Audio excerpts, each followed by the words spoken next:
We are now reconvened in open session. We will now consider action on closed session items. First up, Mrs. James. I move that the board appoint Megan Evans to the position of Director of Innovation and Continuous Improvement. Second. We have a motion by Mrs. James and a second by Mr. Rice. Do we have discussion? She's not here? I was going to rag on her. Welcome back, Megan. Yeah. All right. All in favor, rate by a show of hands. Motion unanimously passes. Welcome back, Dr. Evans. Ms. Helliger. Yes, I move that the board appoint Clarissa Rodriguez to the position of Director of Enriched Learning Opportunities. Second. We have a motion by Ms. Helliger and a second by Mrs. James. Do we have discussion? Hearing none, all in favor by show of hands. Motion passes unanimously. Mr. Burdine.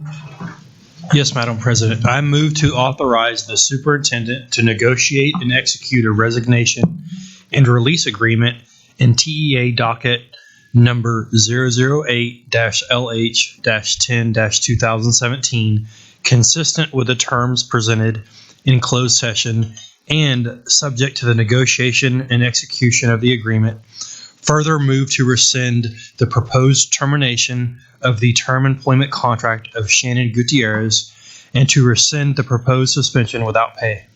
Second. We have a motion by Mr. Burdine and a second by Mr. Rice. Do we have discussion? Hearing none, please all in favor by show of hands. Motion passes unanimously. All right, next up we have one action item this evening. Our memorandum of understanding between the Fort Bend ISD Police Department and the Fort Bend Children's Advocacy Center regarding assistance for abused children in Fort Bend County. May I have a motion? Madam President, I move the recommended action. Second. We have a motion by Mr. Rice and a second by Mrs. James. Do we have any discussion or questions by the board members? Hearing none, all in favor by show of hands. Motion passes unanimously. Thank you, Chief. All right. Review items. First up are our minutes from previous board meetings. Do we have questions on the minutes? All right. Then we're going to review the proposed 2017-18 Superintendent's Evaluation Instrument. Do we have questions or comments by the board members on the instrument? Mrs. James. I do, but I'm struggling in finding my papers. So, I'm sorry, I have to get to the right page.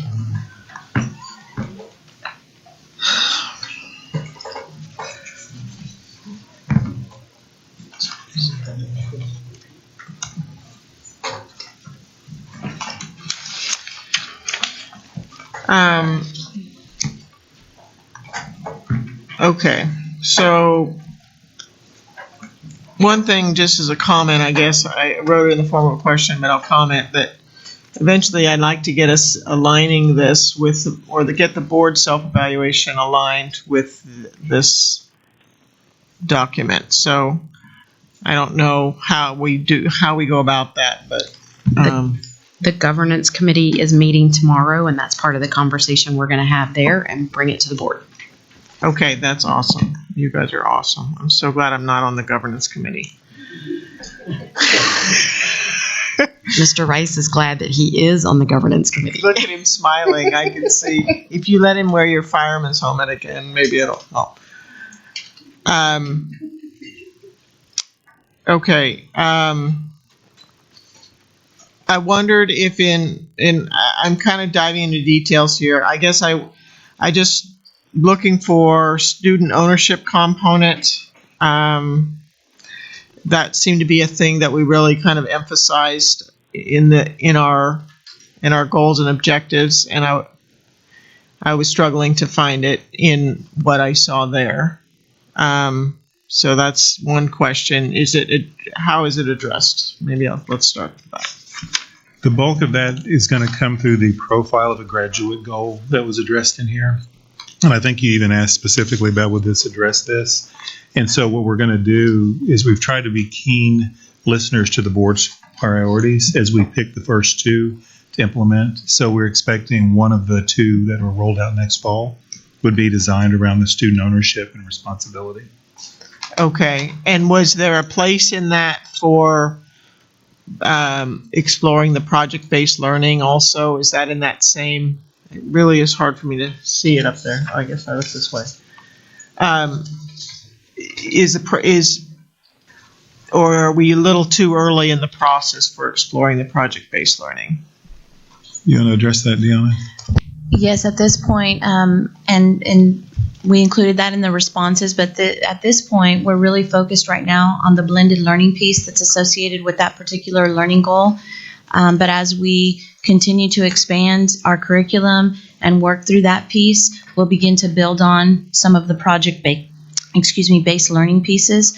But I think that we're working a little more slowly so that we can work through the curriculum and, as I said, work through the blended learning piece. But we will work through the project-based learning piece. It's not indicated specifically in 17-18. So. Okay. So, but it would obviously would need to be in a pilot first, and maybe we could pilot it with some of our GT kids as we're trying to figure out what to do with them. Okay, another thing I wanted to bring up that I didn't see also picked up in here was in Goal 4. I wondered if we should have something in there about mental health, because the strategies talk about the kind of all-in mentoring, but it seems like there's some mental health things that are starting to be picked up and starting to be done or talked about, and I don't know. I think we've talked about it a little bit before. This goal talks about social emotional learning. I think there's opportunity for collaborative conversation about it. So I guess I would like to suggest that. I know we don't have it with us here tonight, but I know all of the directors they submitted different ideas for this. So let us go back and see what came out of that college or career readiness area, the counselors area. And perhaps there's something we can add that we already have developed. Okay. I think that I would like that. These things on the all-in mentoring, I think that that's good. But that's really focused on one school. And I just think there's some mental health things that we should start to look at across the district. I don't know quite how to go about that, but that's just some of my comments for the moment. Thank you, Mrs. James. Okay, next up, we'll be reviewing purchases exceeding $50,000. And our first one is the professional staff development, technical assistance, and program evaluation for special education topics. Do we have questions on this item? All right.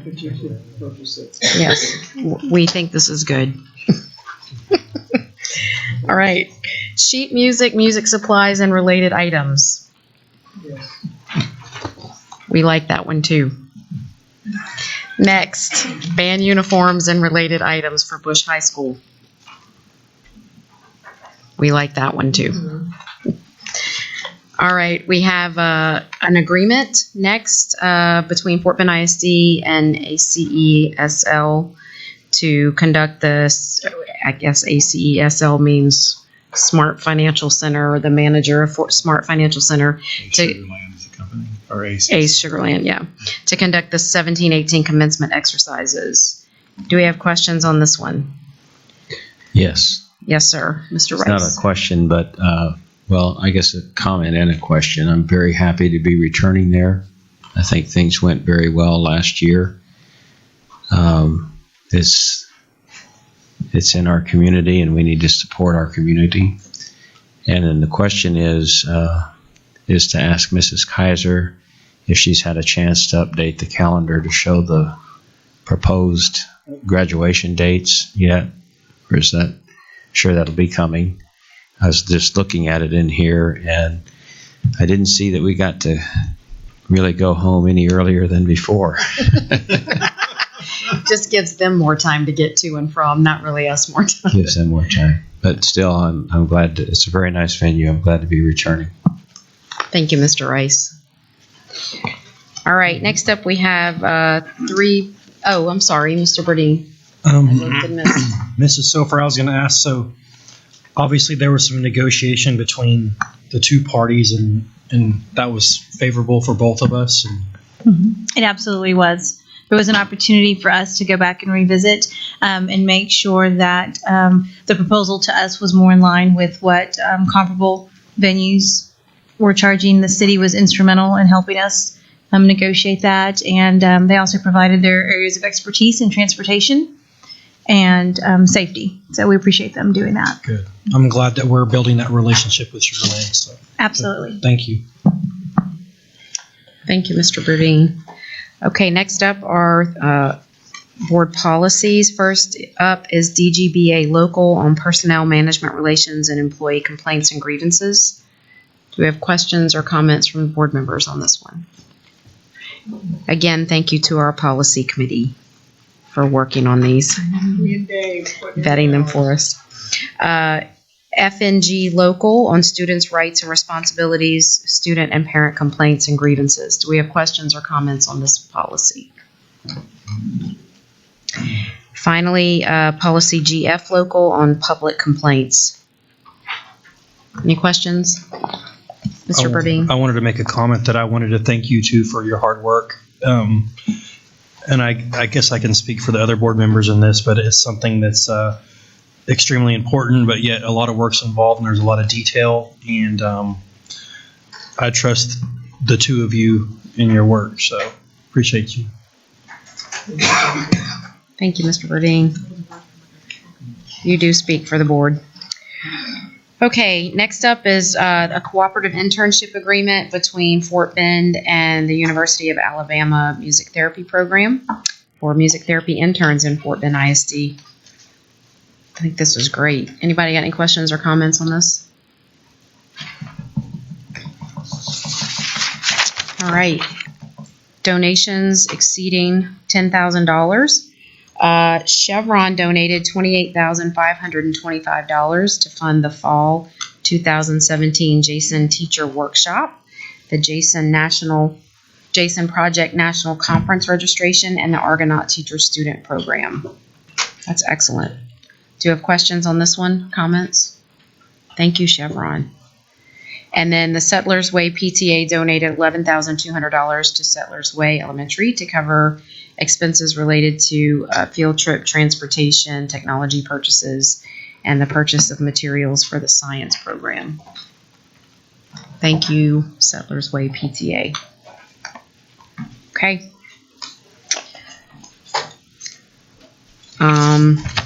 Where did I miss? Okay, next up are more purchases exceeding $50,000. We have one for project management services. Do we have questions on this particular procurement? Okay. And then the district network firewall. You don't need a firewall. Very important. It's very important. Mrs. James. So my question is, how far does this get us along the firewall continuum? So this basically allows us the redundancy that we need at a co-location data center. In terms of the whole entire security, we have just begun to look into and revamp the information security portion of it. But this is to complete the 2014 build out that we needed. Okay, so this is like the... All right, we'll have to think on that. So So this is to protect our second front door to the internet. our second front door to the internet. Okay, so, and that's just then, so then this is just completing the redundancy piece. Correct. All right, so then we we're out of the immediate crisis, I guess. And we provide the filter that's needed, required by SIPA and E-rate. Okay, okay. Thank you. But we have a ways to go on this project. I mean, not so much on this project, but on the whole. For identity management, yes, we have just begun. Okay, We're looking at, we're doing all of the Active Directory logins, and then on part of the identity management is for us to basically reduce the number of logins, so that way we don't have many different type of user ID and password. I won't say that it's just a single login, because there we have a lot of disparaging application, so we're trying to minimize the number of logins. okay. Thank you. Thank you, Mrs. James. Thank you, Mr. Pham. Keep pushing us forward. All right, next up is another policy, DEC local on leaves and absences. Do we have questions on this policy? Comments? All right, now we're under bond programs, and this is a bid package 23 for our new security vestibules and facility upgrades on several campuses: Fort Settlement, First Colony Middle School, Quail Valley, Lake Olympia, Lantern Lane, and Quail Valley Elementary School. Do we have questions on this item?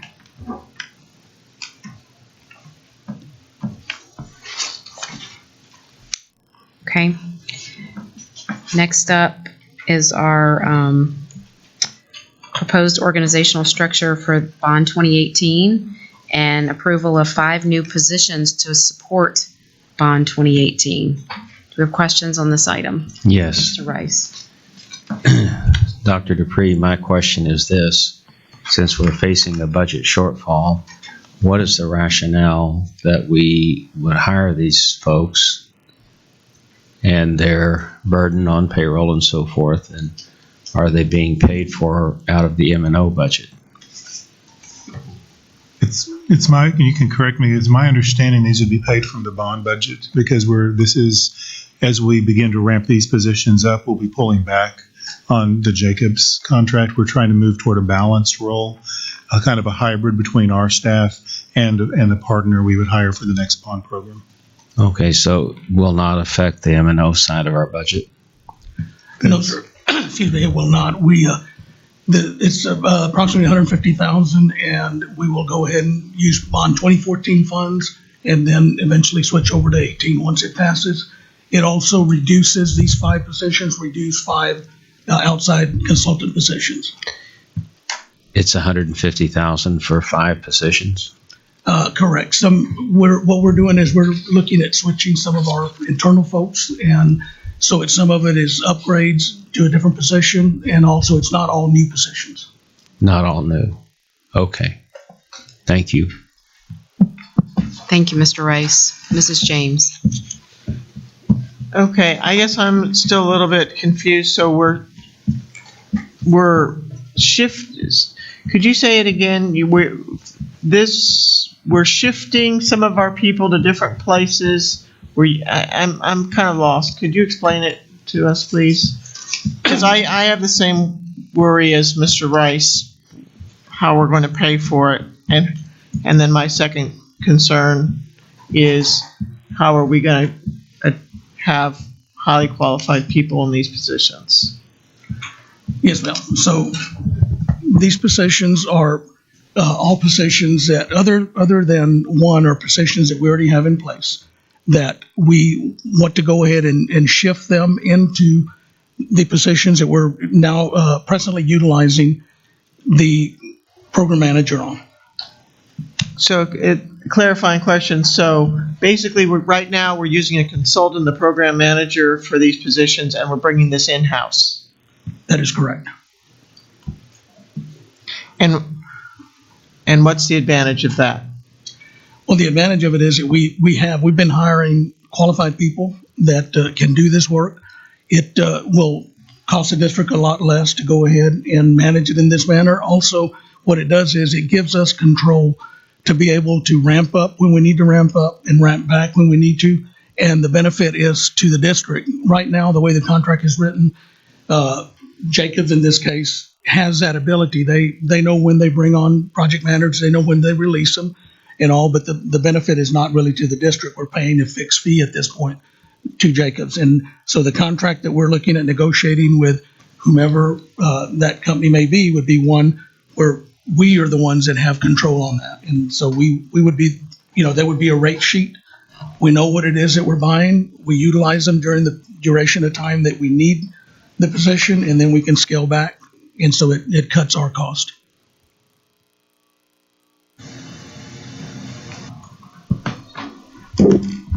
Mr. Rosenthal?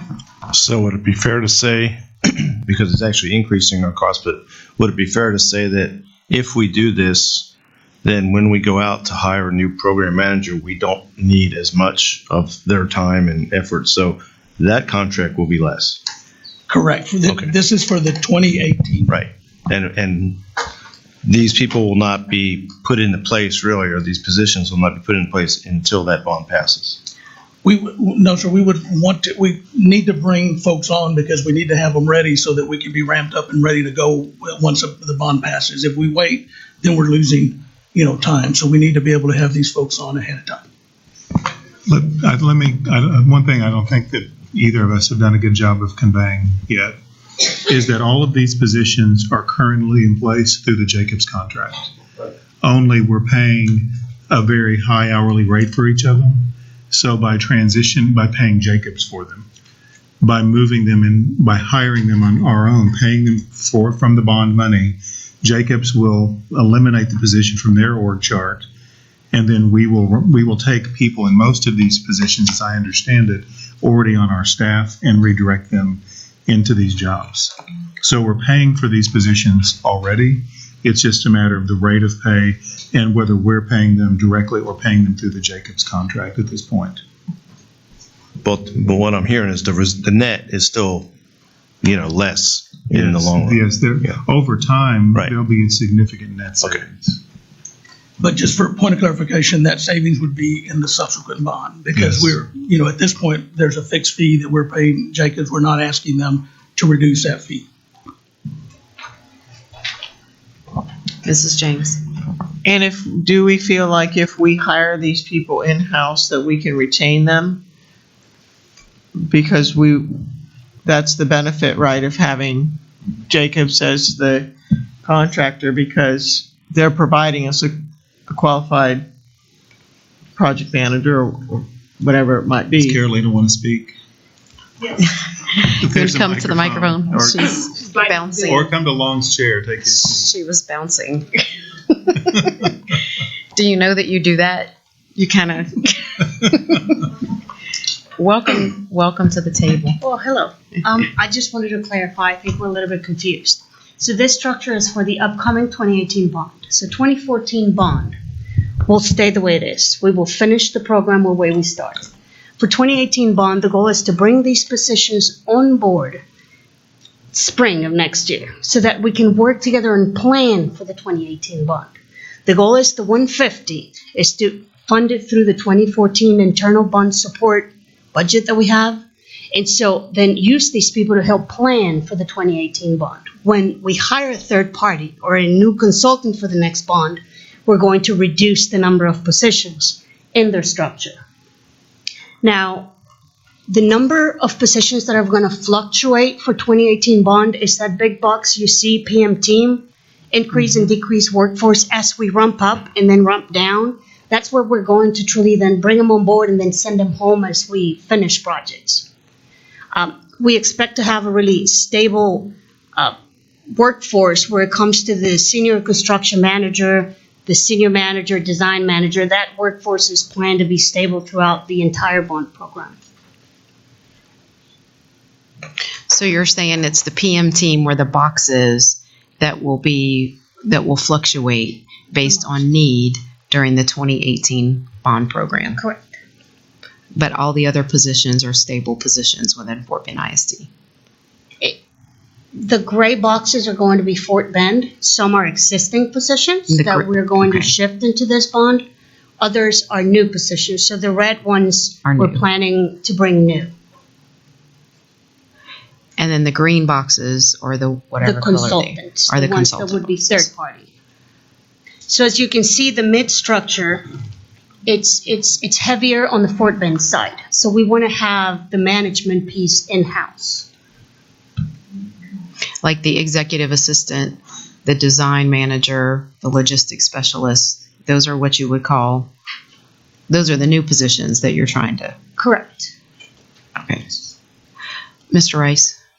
So you'll have a small core group of staff, Fort Bend ISD staff, and augment them if and when the bond passes with Jacobs or whomever you hire. And the small core group of staff will retain the institutional knowledge as time goes on and help manage subsequent bonds even after 2018. Yes, sir, that's the plan. Thank you. Thank you, Mr. Rice. Do we have additional questions? No good? Thank you. Thank you. All right, on to the schematic design for elementary school 51.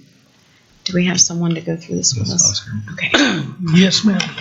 So what we're bringing is the schematic design, and what we'll be asking for in the subsequent meeting is to not only approve schematic design, but also the proposed project budget, which will then come back to this board once the project is bid and we have actual dollars, and then it would be adjusted at that point, and that's when we'd come back and approve a contractor and the new budget. So this is just a proposed budget on, the best information that we have today to develop, this budget. What we did here is we used the average for the budget I'm speaking about now. We used the average of the schools that we built with Bond 2014, and including Madden. And then we put 2 years of escalation on those of 6%, and that's how we came up with the price per square foot for this particular project.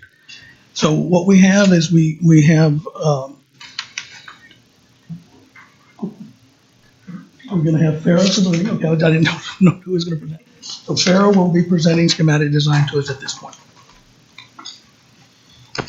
So again, my name is Farrah Sabuni, and I'm an architect and one of the project managers at AutoArc Architects. So Elementary School 51 is based on Madden Elementary School, but with some very deliberate distinctions. There is an increase in size to a core to serve 1,000 students, with a current design for 850 students that is expandable to 1,000 students. It's designed to meet the current 2015 education specs and includes items that we know are going to be on the next iteration of the ED specs. The design incorporates lessons that we learned from site visits and meetings with the principals at Madden Elementary School, Neal Elementary School, and Patterson Elementary School. So we looked at opportunities, what worked, what could be improved, and overall best practices that we can incorporate into the design. Elementary School 51 is designed to be a school that Fort Bend ISD and the community will be proud of. It's a school that's going to incorporate the lessons learned from recent elementary school designs that were built in the district, and a school that can be built economically. The design of this future-ready school encourages flexibility in use and offers opportunities for growth. It is a school designed for learning to take place both inside and outside the classroom. So we are going to look, starting the overall site plan. So the location of the building on the site, the top of the site plan is actually kind of the south of the site, so I'm going to refer to it as the top, but you can see the north arrow points to the bottom. So there at the top of the site, that's where the site was infilled, and there's also a bit of a flood line there. So that's why we used that south side, which is the top of the site plan, for our sports fields. So the school building and the drives are focused on the northern portion of the site, which is the bottom part of the screen. For site access, the main access is going to be on West Aliana Trace Drive. So the longest driveway is for the cars, with the main access of the parent drop-off coming on West Aliana Trace.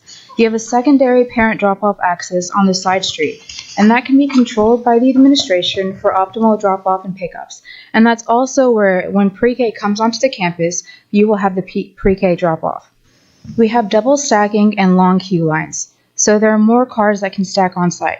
So right now with our site plan, we can hold over 120 cars, around 140 the last time we counted. We're designing circulation in the parking lot to allow for flexibility, and this helps move the parents in and out more efficiently during drop-offs and pickups.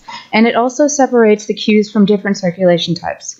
So if a parent needs to come and park to pick up a student to take them to a dental appointment, they don't have to, they can move around the queue lines. So we have distinct drop-offs and pickups for cars, for pre-K, for the buses, and for extended day. And they are spaced like this because we don't want to cause unnecessary congestion.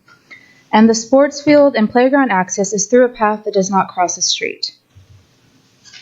So now as we move in, one of the important things for Elementary School 51 is the outdoor learning spaces, because we want to take the education from the classrooms outdoors. So you have these outdoor learning spaces identified, and they are at the courtyards, at the library, and at the art room. So you can also see right where it says the bus drop-off zone, there's also the area earmarked for future expansion. We also have a system of canopies at the pre-K parent drop-off zone, and that allows for the grade levels to line up and exit from the corridors directly from the grade pods. And then the back of house services, you have the service yard, the dumpster, and the mechanical yard, and they're all tucked away at the top right hand of the screen. So as we move into the floor plan, there are some major shifts from Madden. And one of the shifts is that the pre-K grade pod switched from the second grade pod, and what that does is it brings the whole pre-K pod closer to the administration. We also moved to more of a cafeteria model, which has the dining hall and the multi-purpose plate being able to open into one another. And what that does is during large events, you can actually open the spaces and you have an even larger space. It gives you a lot of flexibility to host different spaces in the school. And then you have a widened circulation. This is one of the points that Principal Brown brought to us, as well as Fort Bend ISD, that circulation, especially down the main corridor, needed to be widened. And we also reduced the mechanical spaces, and we improved their location throughout the school. So as we walk through the first floor plan, the school has a few nodes, and they act as anchors on either side. When this gives it its linear shape, with grade pod clusters that are designed around a central spine, which is the main corridor. You have the library on the left, which is the large green space on the left, and then you have the dining and multi-purpose on the right, and that's the green and yellow space on the right-hand side. So when you move through the entry vestibule reception, which is the entry on the left-hand side, so when you move through there, it has ample room, and that was one of the design features that that Principal Brown pointed out to us when we did our visit with her that she really liked. And we added another reception window because the reception space needed a second window. And we also added a door that allows entry from the vestibule into the administration suite. And the administration suite is designed for ideal adjacencies. So for example, the counselor's offices, the diagnostician, and the psychologist are all together, and all the offices have natural light. So when you move into the commons, and it's a tall, square, light-filled rotunda, and right off the commons, you have the library, and it's a tall space that has a sloping roof, and it has glazing all along the exterior wall. The library has access to the makerspace and the digital learning classroom, and also has an exterior door, so you can go from the library to the outdoor learning. As you move to the right, you have specialized classrooms A and B, and they're located in close proximity to one another, as well as close proximity to OT, PT, Motor Lab. And you see the grade pods, and they're highlighted here in blue. So at every one of the grade pods, we have a workroom, and that's a planning learning community. It's where the teachers can go and plan together. We have IPS, which is an instructional pull-out space, open activity, and they are adjacent to one another because that was one of the future-ready features we wanted to have, and we were directed to have. So they align together, and they allow for small and large group instruction. And then in the 1st through 5th grades, you have the restrooms that are designed and located in a way to allow for easy monitoring. When you move further to the right, you have the music lab on the 1st floor, and it's located next to the stage for easy access to the stage and dining hall. And then further in the back on the right-hand side, you see the extended day. And that, from the site plan, they had its own designated drop-off with a parking location. It has access from both the exterior and within the school, and it has easy access to the dining hall multi-purpose play. The dining multi-purpose is a double space. It's the large green box and the yellow box right there. That's double height and it's flexible. They have access to each other and they open up to one another. So they have panel doors in between, and it gives you the flexibility to have one large space. And the gym opens directly outdoors for easy access to the fields and playground. Then on the bottom right, you have the large purple rectangle, and that is the art room on the 1st floor. It has a kiln room, and it has a door directly to the outdoors that will take you to outdoor learning. So as we move through the second floor, some of the major shifts on the second floor is that we are no longer jogging the roof line at the grade pods. And this allows for construction cost savings and more flexibility for future expansion. So we have brought some functions that were on the first floor in Madden, and we brought them upstairs in Elementary School 51. So here we have the science floor on the second floor, which has views into the rotunda. We brought a second floor, or the second digital learning lab, and the multipurpose classroom, and they're actually connected to one another, so they have the ability to become one larger space, again offering the school flexibility. And we brought the music lab, the second music lab, and the second art room upstairs. We also have the specialist office up here for collaboration and efficiency. They're grouped together. And then you have grades, 3, 4, and 5 up here as well. So as we go look at the exterior elevations, it is a 2-story brick veneer building with metal panels and glazing. The materials are chosen for durability and economy in mind. There's a metal panel canopy to announce the main entrance. We have simplified geometry for cost savings. So you're looking at a square rotunda and clean roof lines. And as we look at the renderings of it, the entrance plays an important role in orienting students, staff, and faculty, and also first-time visitors. So Elementary School 51 has multiple distinguished entrances supported by additional protective sidewalk covers. The main entrance is a focal point with a brightly colored full canopy. The design is modern, offering attractive combination between brick and metal siding. And we have a quick animation that will pull up.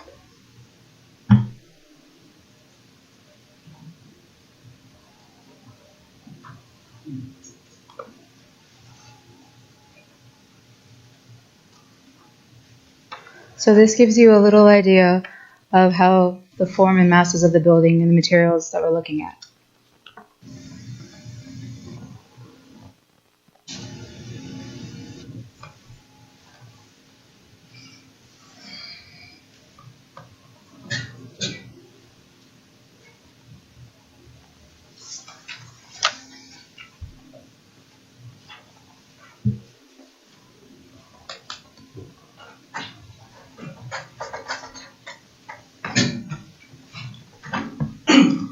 That's it.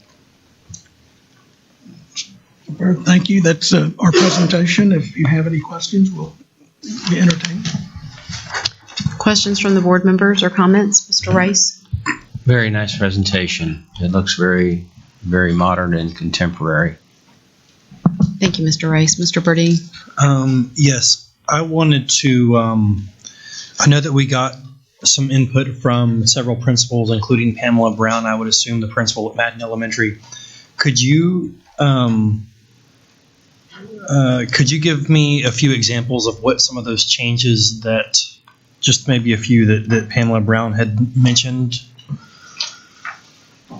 or some examples of some that she thought were important? I was going to show you. Okay, go ahead.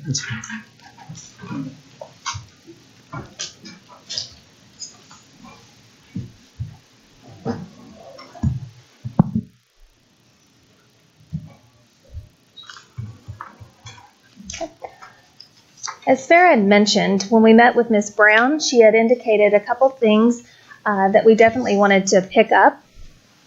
One of them was the fact that her gymnasium did not open up into the cafeteria. That was something that we picked up on the 2015 Ed Spec, and we went ahead and incorporated that change in here as well. We also increased the width of the corridor. What she had asked or had indicated that previously in Madden, they really had this one main corridor that allowed for traffic. Because we put the cafeteria right next to a lot of the out classes, art and PE, that space became congested for up to 3 hours a day. So we have a couple different options that we did. We increased the width of the corridor here, but we also added a back access that allowed you to flow traffic throughout the building and not be congested into that only one space. A couple other things is on Madden, we had a multi-purpose room that was a VIPS room that turned into a multi-purpose room that also and then in turn turned into a classroom. So we wanted to make sure that we incorporated that the spaces change. And so we added a lot of folding partitions to open up spaces to allow flexibility. We had a multi-purpose classroom that is centrally located. That is something that can serve for the function of a different type of an out class. It can serve as science room on the first floor. Also, we talked about some different options for maker spaces. We can do those throughout the building. And so we picked up some of those comments. We also, on the restrooms, we made them a little bit larger. We also made them where they were facing into the main corridor so that they could be easily monitored, but also to be able to allow for those flex spaces to have their full usage. Previously at Madden, they were located, the flex spaces were right behind where the open activity area, right behind the restrooms. And so when you're doing a presentation and there's restroom functions going on behind, we flip those. We put those where we had a buffer in between there. We actually have a workroom in between the restrooms. So that allows that multi-purpose, the flex and IPS rooms to have a higher degree of utilization. Okay. And I know Miss Bobby Harrington's in charge of the extended day at Madden Elementary. Was she involved in some of the design of extended day as well? Or was there many modifications made? We actually, when we toured the building, we met with her. We talked about some of the functions that happened on the 2015 ed specs that didn't happen at Madden because they were designed under a different standard. One of it was the entry vestibule. So we have incorporated that here. We have also incorporated a study area that was not included in the original design. So we picked those up, and we'll still, as we continue to work through the furniture components of here, we'll meet with that staff as well and get their input. Okay, thank you. That was kind of where I was going with that, was the security vestibule, because I know right now that's an issue over there. It's not an issue, but it's something they have to work at managing. So Thank you. I appreciate your presentation, and that's it. Thank you, Mr. Burdine. Mrs. James. So this might be a question for you, maybe for Ashley, but I was trying to figure out from the classrooms are surrounding, it looks like, the flex space in these pods. And is there line of sight from the classrooms? Are there walls or windows? How can that space be monitored? Well, on the kindergarten, it's right in the kindergarten area. It's actually located more on the central corridor side. In the actual grade pods, like in the first grade or the first or second, we are intending on putting sidelights. As we're developing the revisions to sidelights or windows right next to the door, something similar that we have over at Patterson. When we are developing our ed specs revisions for 2018, we're incorporating some feedback that we're getting from the departments and from our committee group that is talking about additional monitoring, that passive supervision. So we are picking up that, and we'll be incorporating it as that process continues to move forward. It seems like when I was at Patterson, some of those spaces are just open. There aren't walls there, so they can be easily monitored from the classroom. That's what I'm wondering. Oh, yes. There's not walls around the flex space. No, I'm sorry. Right here, there's two walls right here on the IPS, but on the flex, those are actually open to the corridor here. But where I was talking about where those windows, similar to Patterson, is going to be from the classroom side. So the flex is actually open so that they can. Okay, I guess I saw a wall there. No, there's no All right. walls here, but not here. Here, Ms. Helliger, did you have a question? I do. So I know are we getting to the actual, I have more questions around the budget. Are you guys going to do a presentation on the budget? Oh, sure. Are y'all going to do a separate presentation on the budget? Do you want us to hold questions for that, or do you want to take them now? We can take the questions right now. Why don't you go ahead and present the budget so that we all can hear about it, and then we can ask the question. I don't think they're going to. So you're not going to present the budget? No, we were not, but I mean, we can answer any questions. Okay. So I just had a question around, since I know this is kind of, we're looking at it being a prototype in a sense. What cost this overall budget that we have for this particular school compared to some of our other schools that we've just opened up? Are we seeing any kind of savings, any gains there? Well, the savings is actually in the negotiated fee with the architect. There's some savings there. We'll have to wait to see, once we bid the project, to see if we get some savings. But the main thing and the difference here, that even though this was a prototype, this building actually has grown. So it's 125,000 square foot, which is a new ed spec size. So that's one of the things. Madden is quite a bit smaller than that. It's, the 99,000 square foot. So there's more square footage in this building than there is in Madden. Mm-hmm. And then we took the average from the schools that we actually built. So we know the cost that we had. We took that, which is an average of about $230 per square foot. And then we just put some escalation for 2 years from when those bid to when this is going to bid. And then that's how we came up with this budget. Now, we're hoping that, we get, good bidders and we get some, good pricing, but we definitely wanted to go ahead and make sure that we put in a budget that's going to be healthy, so that we can look at the future-ready schools and the future-ready furniture, because that was one of the other things that we didn't have in our other schools. They weren't budgeted correctly for furniture. And so we went ahead and increased that, because we want to, if we're going to build these, then we need to furnish them to go ahead and be able to be utilized in that fashion. So that's why it appears this is a higher budget, but we feel that it's in line with bidding the project 2 years later. Okay, thank you.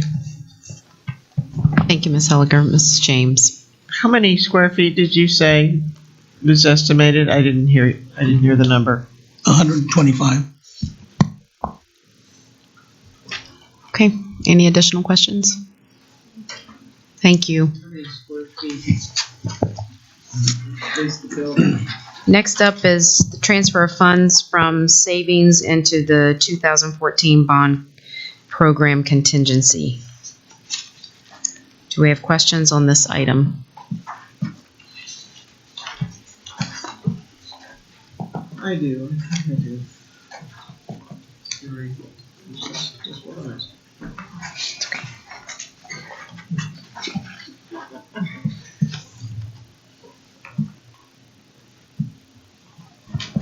Okay, so my clarification, could be me.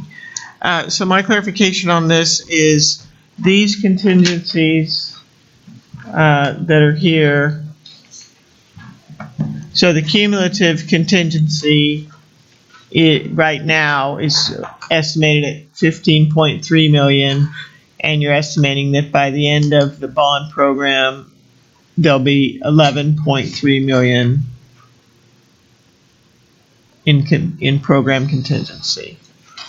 Am I understanding that correctly? Yes, ma'am. In the overall program, that's where the estimation is as of today. Okay, and so how much of that is projects that we have, for one reason or another, decided that we're not going to do? And I don't mean like so much small things, but I think we talked earlier, there were some extensions that we're not doing. How much of that is those types of projects? I would have to go back and look exactly, because this particular, what we're doing here today, what we're requesting here doesn't have any of that. This is actually money that's going in from bid package 23. Once the board approves that, then it releases funds at 2.977 million that would be released into this, and then we're asking to use 969,000 of that, which gets us to that 15. So then, right. So this is the ins and outs to get us to doing bid package 23 or whichever one we have on the agenda. Is that right? That is correct. And previously we have brought some additions that we released some money, and I don't want to just give you a number off the top of my head, but yes, it does include some additions, and then we will be coming back in January with some others that we feel we can release now that we're not going to be using, so those will be coming in January.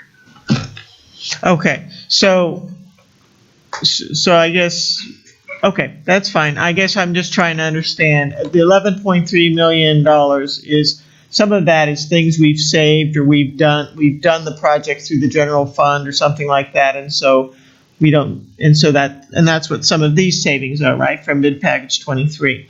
But some of that money is actually projects we've decided not to do for one reason or another. That is correct. Okay, and I was just trying to have a clarity of understanding of that some of it is projects we've chosen not to do, and some of it is projects that we've funded in another way.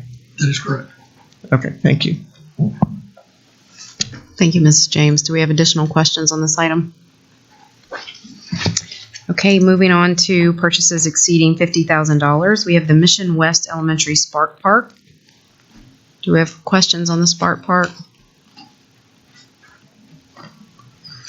All right, next up we have I have a question on that one. Okay, Mrs. James.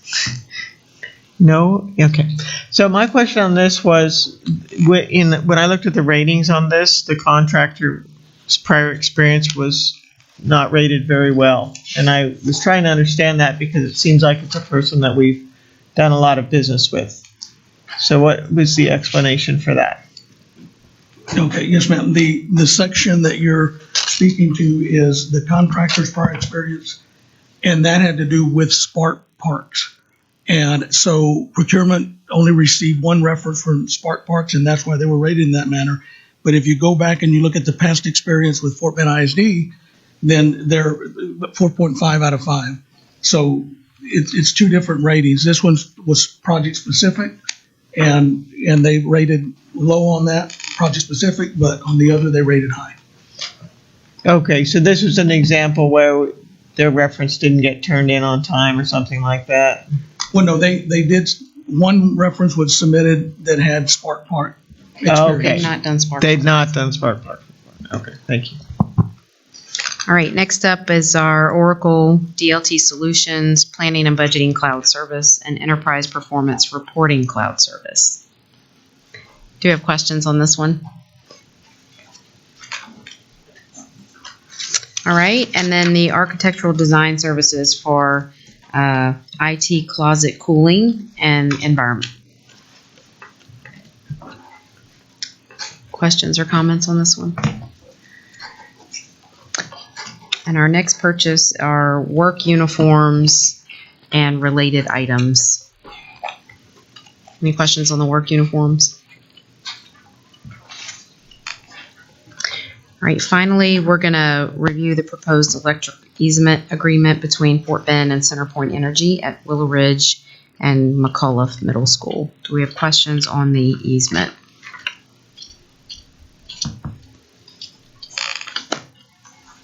All right, do we have audience comment on any of these agenda items? All right, Ms. Holliger, do your thing. I move that we adjourn. We are adjourned. Thank you.